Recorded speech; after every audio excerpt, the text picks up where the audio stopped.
Things Dentistry, the place where we're passionate about sharing those unwritten hints and tips of dentistry. Well, welcome back. This is a tooth number 2-1, as you can see down here. Well, it's a little upside down, but this is a left central maxillary incisor, and one of our students was tackling this tooth number 2-1 root canal and need a little bit of help. So I sat down and let's take a look.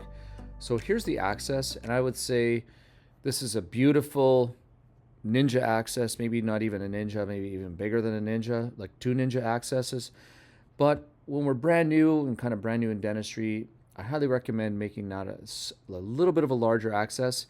So let's go ahead and walk through kind of the steps that I did to give them a little bit of help. So at the end of this, you'll see kind of a larger access that's a giveaway. But what's really fascinating is that you can see the red. Now this tooth is necrotic. It had been traumatized many years ago. And this is it's so interesting that it's necrotic and red. So we'll talk about that in a little bit. So the first thing that I do is I'm going to take my Wave 1 Gold primary and I'm going to just kind of place it into this access. Now you see it's not going anywhere, and what this actually is, this material here is actually sclerosed dental pulp, calcified dental pulp. So it doesn't show it on the radiograph. It looks like an open pulp chamber, but when you get in there, you're like, oh my gosh, where is this? And the reason why I'm using this file, so I don't typically do this with rotating files. I've been using Wave 1 Gold since its inception, and I still use it. I love it. And the reason why I do that is because this file, and I've tried this on pulp floors, it does not cut teeth. It only, that tip just tries to find places where it needs to go and makes its way. So what we've automatically done is we've made a little kind of channel through the pulp tissue is. So pulp tissue here, this is the buccal surface, the inside or integral surface of the buccal wall. And that Wave 1 Gold found a little path and is able to get down. And what we're doing is, you can see we're making our way 2/3 down that tooth, or just I'm making it my way down to the cutting flutes. And the reason why I do that is because now it's eliminating all those kind of those coronal third interferences with the pulp or the tooth structures. Then what I can do is I can take my trusty hand file and go ahead and try to find my working length. Now these teeth are typically, this is what they had out. So this is a 25 millimeter 10 file, and I know it's 25 mils because, well, I used it, but also in the lexicon files, the rubber stops are yellow. So unfortunately what happens is, because this is a little bit of a longer tooth, and I don't know if you've had this problem, your whole file sinks into the tooth and you're trying to get a working length. So what I recommend, you can see here, I've zoomed out a bit, is just getting a 31 millimeter file. So that's what I asked to get, is just get a 31 millimeter file, and it makes life so much easier because I'm doing this while the dental assistant is grabbing the 31 millimeter. You can see I'm just, put in the comments below if you know what I'm talking about. You're trying to get a working length and it's just not working. Okay, so now we have a 31 millimeter file. And if you don't have those and you're doing root canals, I would highly recommend just getting a small package of some of these to make your life so much easier, because what it allows you to do is the obvious, is just get a better working length, a more consistent working length with, you just got a longer shaft of metal. And so what we'll do is we'll place that 31 millimeter file in there, and then we're just going to get our working length. Pretty straightforward. Nothing too fancy here. So we're going to get our working length. And what I typically tell all of our new dentists is to open these teeth to roughly a minimum 3506 or 3504. And so that's a medium in the Wave 1 Gold system, or a large in the Wave 1 Gold, because I often retreat these because they're undersized, and a primary file from Wave 1 Gold at 2507 is not big enough to tackle these at the apical third. So what I'm going to do here is, this is kind of, I was trying to make it work and it didn't work, and that's why I want to share this with you using the Endo Z burr. And what I want to do is I want to open this up just like you see in the textbooks, and there's a couple reasons why. One, we're going to remove all of that necrotic pulp tissue, discolored material up into the pulp horns.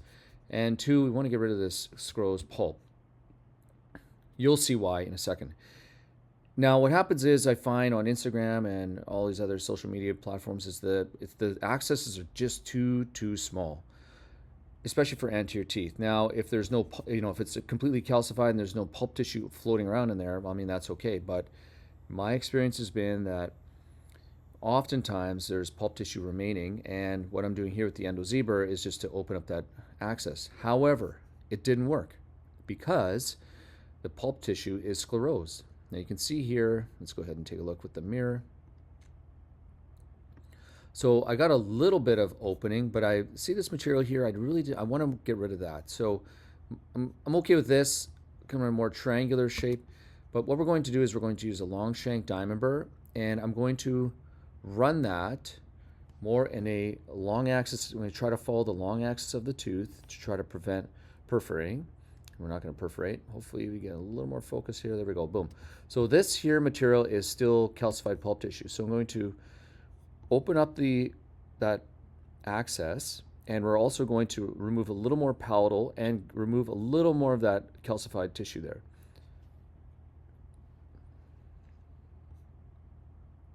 So what I'm doing here is I'm kind of undermining where that calcified tissue is, and then I'm going to go up into those pulp horns, trying to remove, get access into those pulp horns so we can get our sodium hypochlorite in there. And actually also, if the patient so chooses, we can bleach this tooth as well, internally bleach, and that makes it so much easier for the bleach to access into those little nooks and crannies.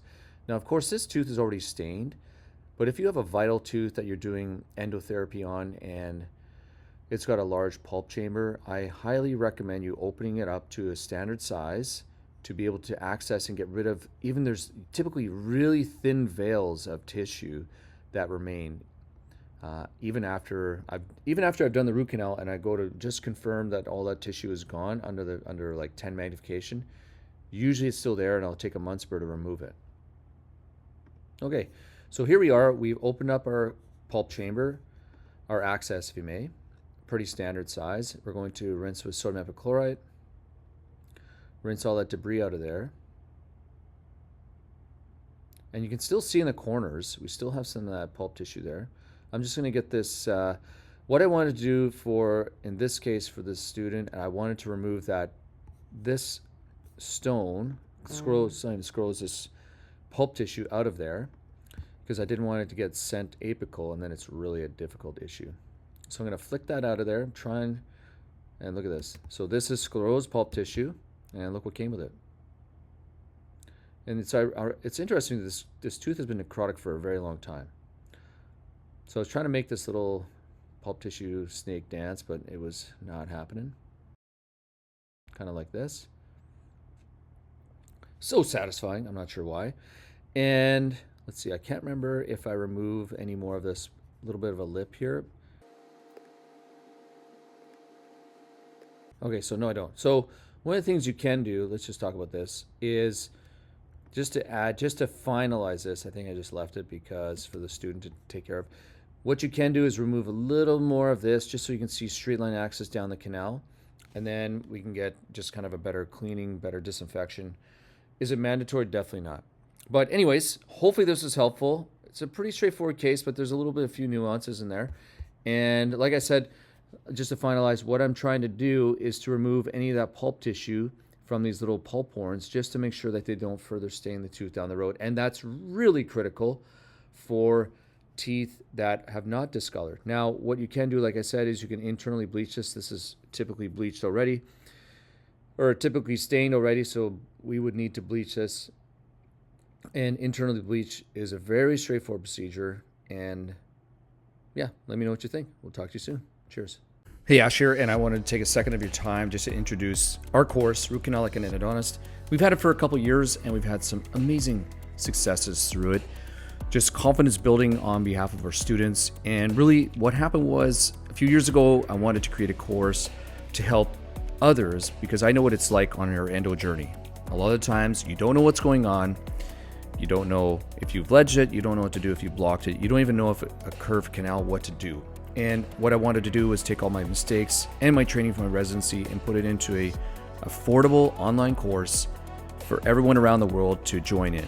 And it's been absolutely amazing. And I wanted to offer to you, check us out at allthingsendo.ca. Once you join the course, you get access into our private Facebook group where all of us answer questions. And I'm telling you, there are questions every day that you might be able to, I'm sure you'll be able to connect with, because sometimes it just takes a little bit of courage to ask a question and then your outcome may be incredible. Anyways, I look forward to seeing you there. allthingsendo.ca. We'll talk to you soon.